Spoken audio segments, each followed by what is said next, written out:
Welcome back to the second lecture of the chapter electrostatic, which is chapter 13 in the KPK textbook for metric class. I would like to revise के पिछले chapter में हमने जो पढ़ा था वो था मैंने जस्ट इंट्रोडक्शन दिया था इलेक्ट्रोस्टैटिक्स का और उनके डेली लाइफ में एप्लीकेशंस क्या होती हैं और कैसे चार्जेस एट रेस्ट जो होते हैं जब वो मूव नहीं कर रहे होते हैं तो कहाँ कहाँ पे वो उनको डेली लाइफ में हम यूज़ कर सकते हैं। फाइनली मैंने बताया था कि इलेक्ट्रिक चार्ज क्या होता है, इसको हम मैयर कैसे कर सकते हैं और कैसे हमें पता चले कि ये पॉजिटिव चार्ज है या नेगेटिव चार्ज है। सो पॉजिटिव चार्ज और नेगेटिव चार्ज की डिस्कशन को आगे कंटिन्यू करेंगे इस लेक्चर में, जिसमें मैं एक फेमस लॉ के मुतालिक बात करूँगा जिसको हम कहते हैं कूलम लॉ, और थोड़ी सी बेसिक कॉन्सेप्ट्स कि इलेक्ट्रिक फील्ड क्या होती है। Let's start today's lecture with Coulomb law. And before starting Coulomb law, सबसे पहले मैं एक छोटे से कॉन्सेप्ट पे बात करूँगा, पॉइंट चार्ज। जिस तरह के इसके नाम से ज़ाहिर होता है, पॉइंट मीन्स कोई डॉट। सो डॉट की डिफिनीशन क्या है कि कोई ऐसी चीज़ जिसका साइज़ इतना छोटा हो कि वो नेगलेक्ट किया जा सके।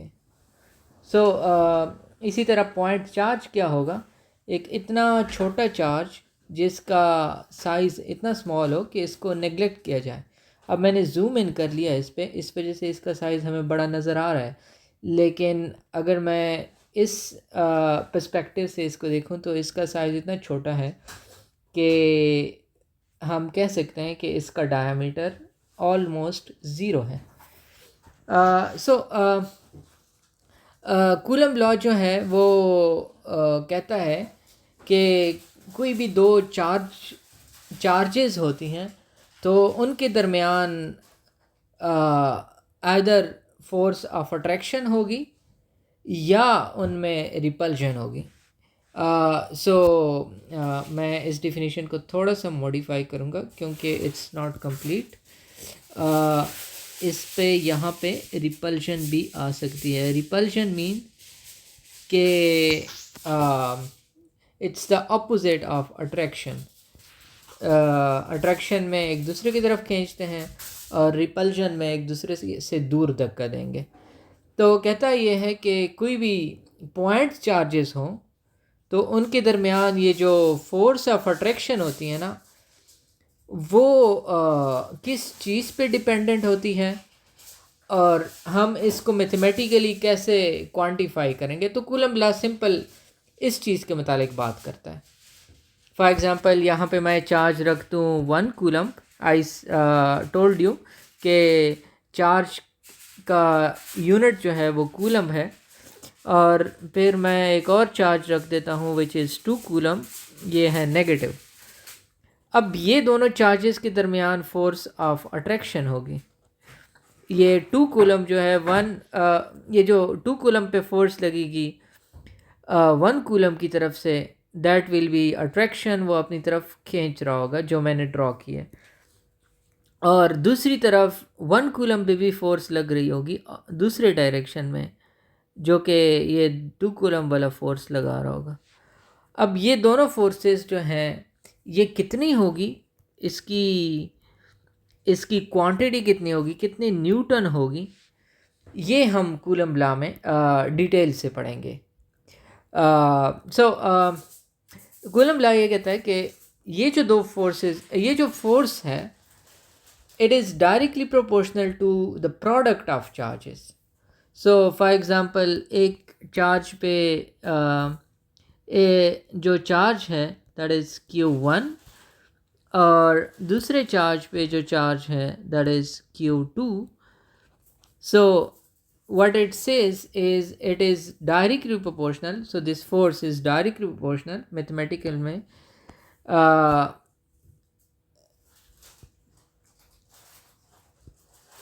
It is directly proportional to product means कि दोनों का मल्टीप्लिकेशन करें और उसके प्रोपोर्शनल है.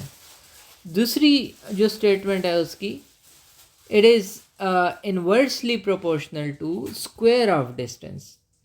इसका मतलब यह है कि दोनों के दरमियान जो डिस्टेंस होगा, सो इसमें अगर मैं शो करूं, there is one charge that is shown here q1 और another charge q2.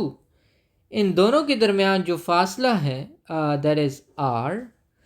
तो कहने का इनका मतलब यह है कि ये फासला जितना बढ़ाएंगे तो फोर्स जो है वो कम होगी. और कितनी कम होगी? इट इन्वर्सली मीन्स कम होगी. एक बढ़ाओगे दूसरा कम होगा. Square of distance.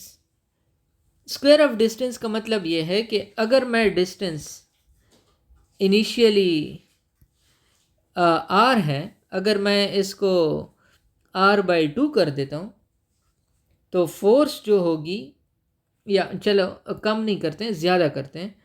अगर r को मैं 2r कर दूँ, मैंने 2 टाइम्स बढ़ा दिया डिस्टेंस, तो फोर्स जो होगी दैट विल वेरी एज 1/2 का स्क्वायर. तो इनिशियली जो फोर्स थी उसका 1/4 टाइम्स हो जाएगी. इसका मतलब यह है कि अगर दो चार्जेस के दौरान हम के दरमियान हम फासले को हाफ को डबल कर लेते हैं तो उनके दरमियान जो फोर्स ऑफ अट्रैक्शन होगी वो 4 गुना कम हो जाएगी. इसी तरह अगर मैं इसको 3 गुना कर देता हूँ, 2r की जगह 3r कर दूंगा, तो ये 1/3 स्क्वायर हो जाएगी और ये 1/9 हो जाएगी. सो it's this is what it means that it is inversely proportional to square of distance. अब चूंकि ये फोर्स है तो फोर्स तो वेक्टर क्वांटिटी होती है, तो जो पहले दो स्टेटमेंट्स हैं ये हमें मैग्नीट्यूड बताते हैं फोर्स का. जो लास्ट स्टेटमेंट है ये हमें डायरेक्शन बताती है, क्योंकि वेक्टर को प्रॉपरली डिफाइन करने के लिए हमें दोनों चीज़ें चाहिए, मैग्नीट्यूड एंड डायरेक्शन. तो कहता है कि इसकी डायरेक्शन क्या होगी? It will be directed along the line joining them. तो दो चार्जेस को जिस लाइन से जॉइन करें, ये जो लाइन आ रही है इस लाइन के पैरेलल होगी या इसके डायरेक्शन में होगी. Directed means in the direction of. So अगर पॉजिटिव होगी तो इनके दरमियान जो फोर्स होगी दैट इज़ रिपल्सिव. इस पे इस तरफ फोर्स लगेगी q1 पे और q2 पे बिल्कुल ऑपोजिट डायरेक्शन में लगेगी. तो इस एज ए रिज़ल्ट अगर हम इसको अगर फ्रीली छोड़ दे तो ये चार्ज जो है ये इस डायरेक्शन में जाएगा और ये चार्ज इस डायरेक्शन में जाएगा. लेकिन यहाँ पे आप इज्यूम करो कि हमने किसी तरह इन चार्जेस को पकड़ा हुआ है और ये जा नहीं रहे हैं किसी वजह से. अब ये जो फोर्स है जो चार्ज 1 पे लग रही है, इसको मैं कहता हूँ F21. 2 क्यों? क्योंकि चार्ज Q2 की वजह से लग रही है. सो 2 इधर से आया है और 1 जो है वो इधर से आया है. So the second term says, ये जो दूसरा नंबर होता है फोर्स में जो नीचे मैंने लगाया, दूसरे नंबर का ये है ये कौन से चार्ज पे लग रही है फोर्स, और जो पहला नंबर है ये किस चार्ज की तरफ से लग रही है फोर्स. ओके. अब ये बात नोट करने वाली है कि दोनों फोर्सेस का मैग्नीट्यूड सेम होगा और डायरेक्शन ऑपोजिट होगी. सो इट मीन्स कि F21 is equal to minus F12, यानी चूँकि डायरेक्शन अपोजिट है तो इसको मैं माइनस से मल्टीप्लाई करूँगा तो दोनों इक्वल हो जाएंगे। ओके, दूसरे स्टेटमेंट को मैं मैथमेटिकली अगर शो करूं, अगर r उनके दरमियान डिस्टेंस है तो मैं मैथमेटिकली दूसरे स्टेटमेंट को ऐसे लिख सकता हूं। और फर्स्ट और सेकंड इक्वेशन को ये है फर्स्ट इक्वेशन, ये है फर्स्ट इक्वेशन और ये है सेकंड इक्वेशन। दोनों को मैं इकट्ठा करता हूँ क्योंकि इनकी लेफ़्ट हैंड साइड सेम है, तो Q1 Q2 जो है वो ऊपर आ जाएगा और we will have new equation which is this one. अब इस यहाँ पे अगर हम नोट करें, we have a constant of proportionality here, and what does this mean? अगर हम इसने कांस्टेंट ऑफ प्रोपोर्शनैलिटी को हमने हटाना होगा तो हमें एक कांस्टेंट लगाना होगा, और यहाँ पे अगर मैं कांस्टेंट ऑफ प्रोपोर्शनैलिटी को हटाऊं तो दरमियान में इक्वल टू आएगा और साथ में एक कांस्टेंट आएगा जिसको मैं k बोलूँगा। अब ये जो कांस्टेंट है इसको हम बोलते हैं कूलम्बिक कांस्टेंट। बेसिकली ये कांस्टेंट ये बताता है हमें कि इस फार्मूले को मैं देखूं तो मुझे ये पता चलता है कि फोर्स जो है वो डिपेंडेंट है, दोनों के दरमियान जो फोर्स है वो फंक्शन है Q1 Q2 रेडियस, और सिर्फ इन्हीं चीज़ें पे डिपेंडेंट है। लेकिन ये कांस्टेंट बताता है कि इसके अलावा भी कोई चीज़ें हैं जिनको मैंने k में ज़ाहिर किया है, और ये जो k है ये बताता है कि ये मीडियम पे भी डिपेंड करता है। तो k की वैल्यू अब हर मीडियम के लिए डिफरेंट होती है। फॉर एग्ज़ाम्पल अगर इन चार्जेस को मैंने सबमर्ज किया है वाटर में, so I will show it with a blue colour. अगर इन चार्जेस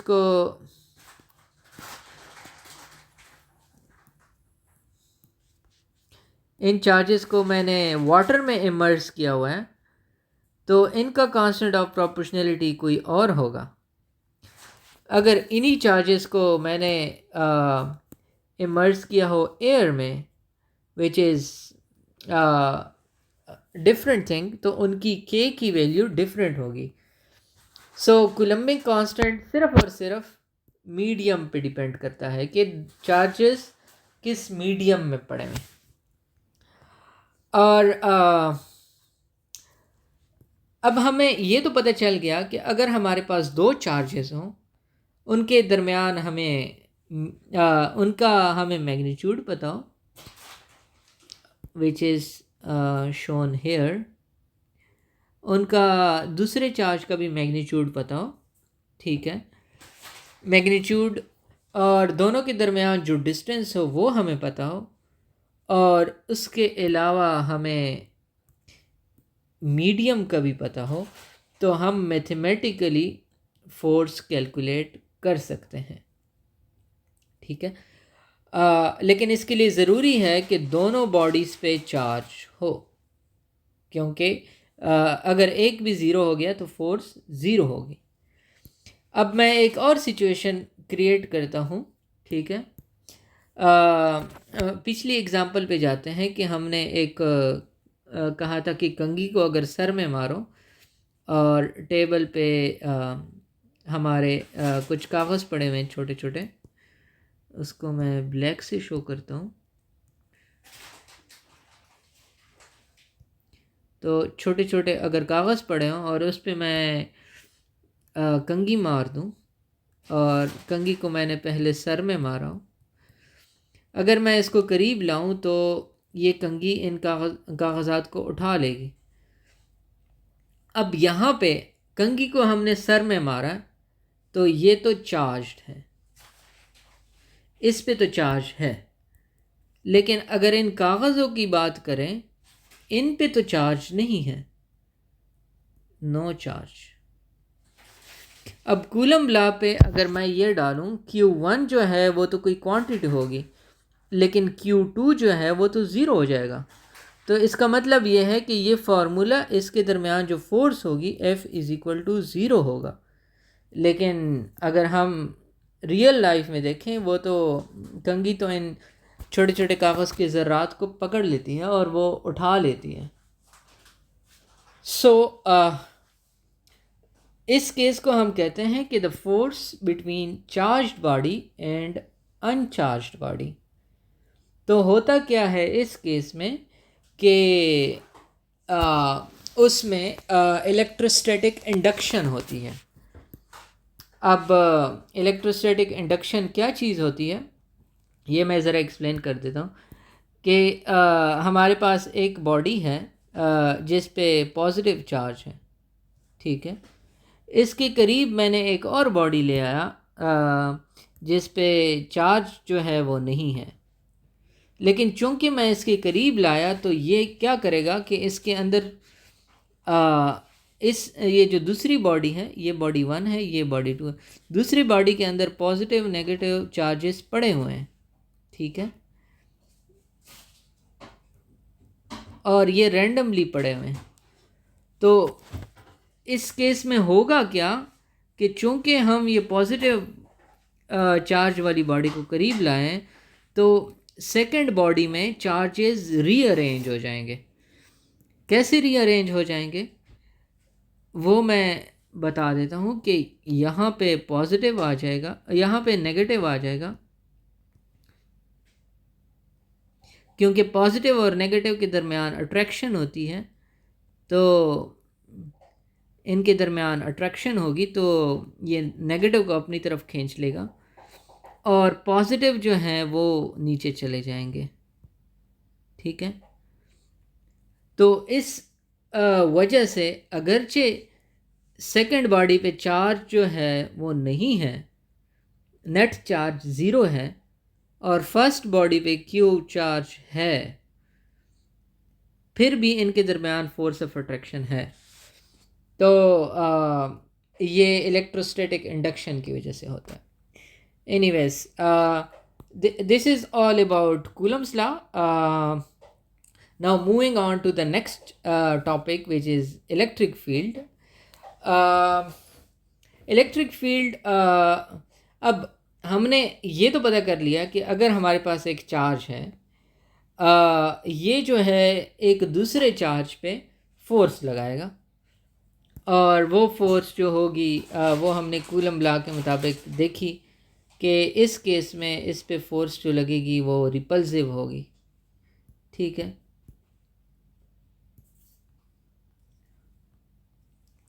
इस पे फोर्स इस डायरेक्शन में लगेगी और वो फोर्स इसको बाहर फेंकने की कोशिश करेगा, दूर ले जाने की कोशिश करेगा, बिकॉज पॉजिटिव और पॉजिटिव के दरमियान रिपल्जन होगी। अब इस बॉडी को अगर मैं जाने दूं, ये दूर जाएगा, एक ख़ास एरिया ऐसा आएगा, ठीक है, जिसके बाद इस पे फोर्स नहीं लगेगी, ठीक है। तो इसका मतलब यह है कि हर चार्ज के दौरान, हर चार्ज के इर्द गिर्द एक ऐसा एरिया होता है जिसमें कोई भी चार्ज अगर करीब लाओ तो इस पे वो फोर्स लगाता है, और इस फोर्स को हम कहते हैं कूलम्बिक फोर्स। तो ऑफ कोर्स यहाँ पे तो मैं 2D में शो कर रहा हूँ, लेकिन रियल लाइफ में हर चार्ज के इर्द गिर्द ये 3D में होगा। तो यहाँ पे मैं इस एरिया को येलो से शो करता हूँ, ठीक है। तो ये जो एरिया जो मैंने येलो से शो किया है, ये इसका इलेक्ट्रिक फील्ड है। तो ये वो रीजन हुआ जिसमें हम कोई भी चार्ज अगर ले आएँ तो उस पे फोर्स लगेगी। अब अगर मैं इस चार्ज को करीब ले आऊं तो हम ये कहेंगे, अगर इस चार्ज को इस एरिया के अंदर ले आऊं तो सिचुएशन ऐसी होगी।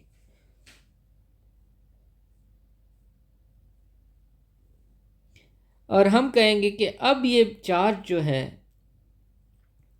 ये इलेक्ट्रिक फील्ड में पड़ा हुआ है, ये फर्स्ट बॉडी के इलेक्ट्रिक फील्ड में पड़ा हुआ है। अच्छा, इलेक्ट्रिक फील्ड में अगर कोई चार्ज पड़ा हो तो उस पे एक फोर्स लगती है, और इस फोर्स को हम पहले भी डिस्क्राइब कर चुके हैं। इसको कहते हैं हम कूलम्बिक फोर्स। और ये फोर्स वेक्टर होता है, और उसकी डायरेक्शन कौन सी होती है? जिस डायरेक्शन में इस पे फोर्स लगेगी ये उसी डायरेक्शन में जाएगा।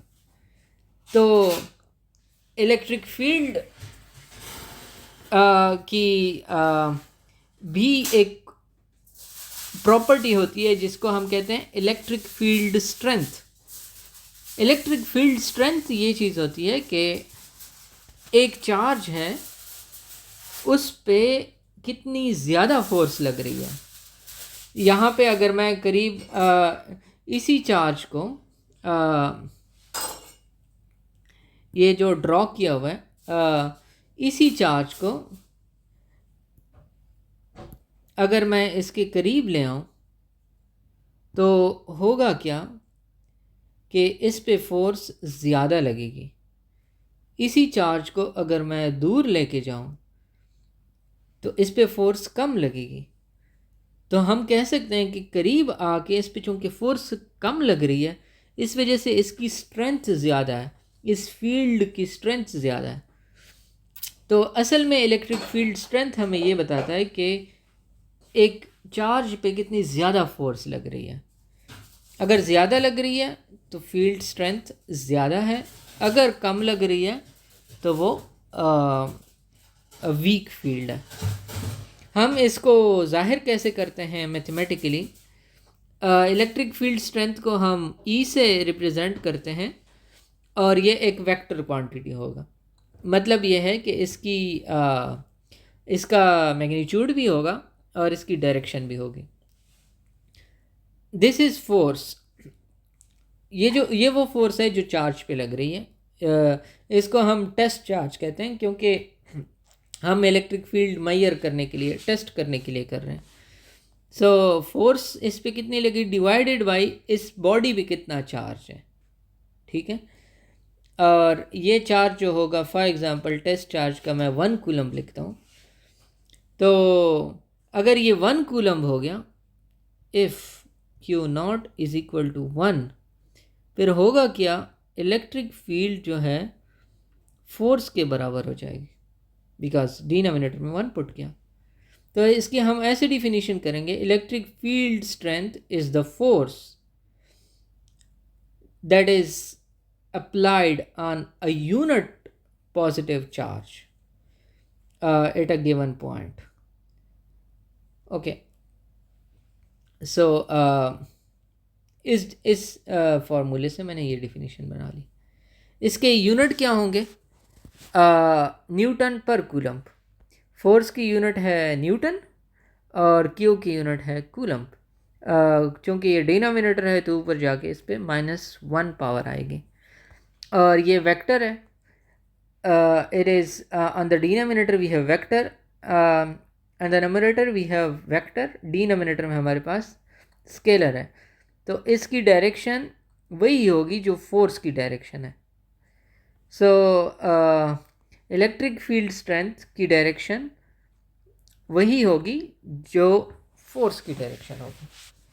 अब नॉर्मली अगर मैं कोई चार्ज ले आऊँ तो इसके इर्द गिर्द मुझे पता नहीं चलता कि क्या सिचुएशन है, इलेक्ट्रिक फील्ड किधर है, स्ट्रेंथ कितनी है किसी भी जगह पे।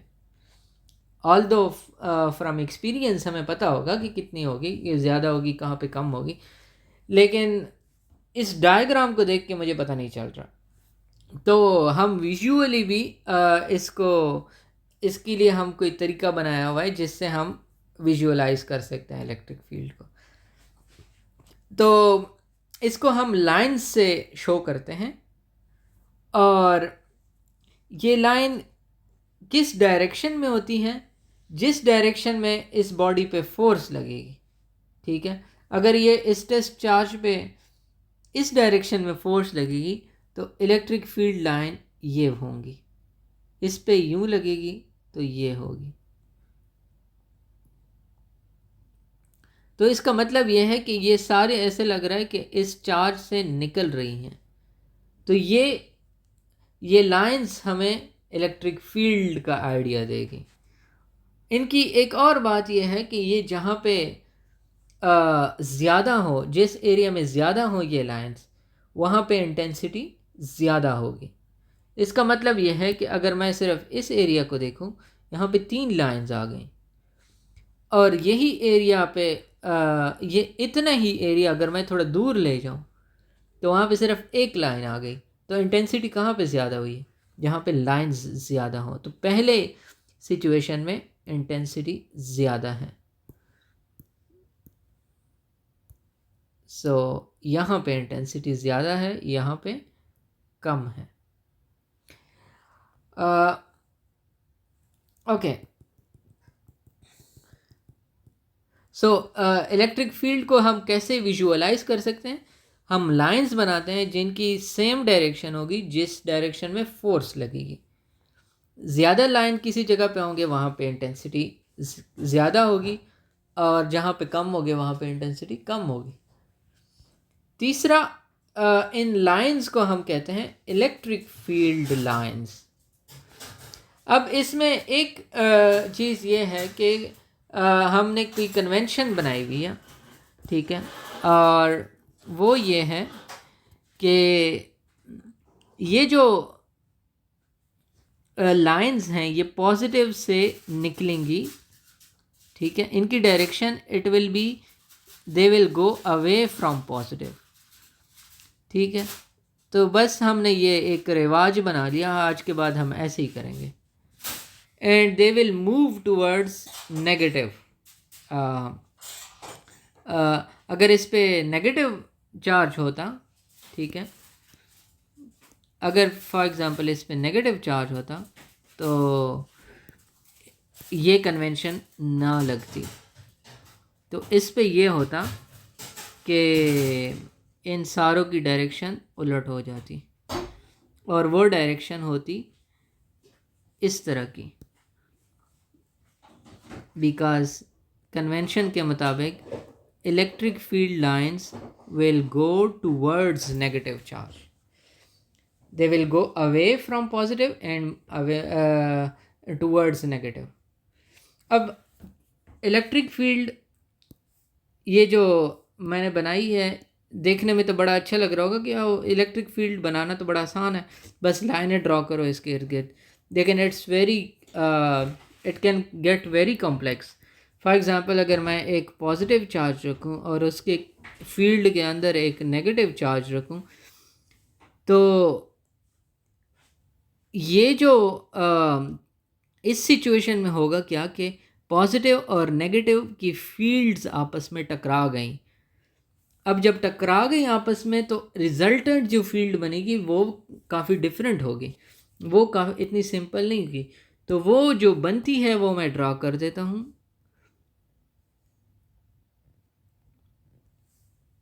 Okay, my drawing is not that good, but still I try to draw the field.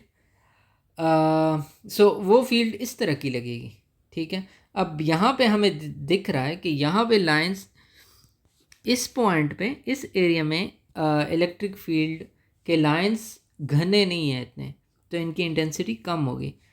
इस पॉइंट पे, इस एरिया में बहुत ज़्यादा इंटेंसिटी है इनकी, तो दरमियान वाली जो जगह है वहाँ पे इंटेंसिटी बहुत ज़्यादा होगी, और जो ये वाली जगह है फॉर एग्ज़ाम्पल, या ये वाली जगह, यहाँ पे इंटेंसिटी बहुत कम होगी।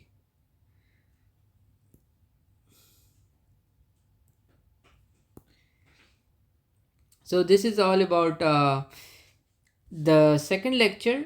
I hope I have cleared most of the concepts. If you have any question, just post it in the comments. Or you haven't understand any concept, so please let me know. I will try to answer in the comments. Until then, see you in the next lecture. Have a good day.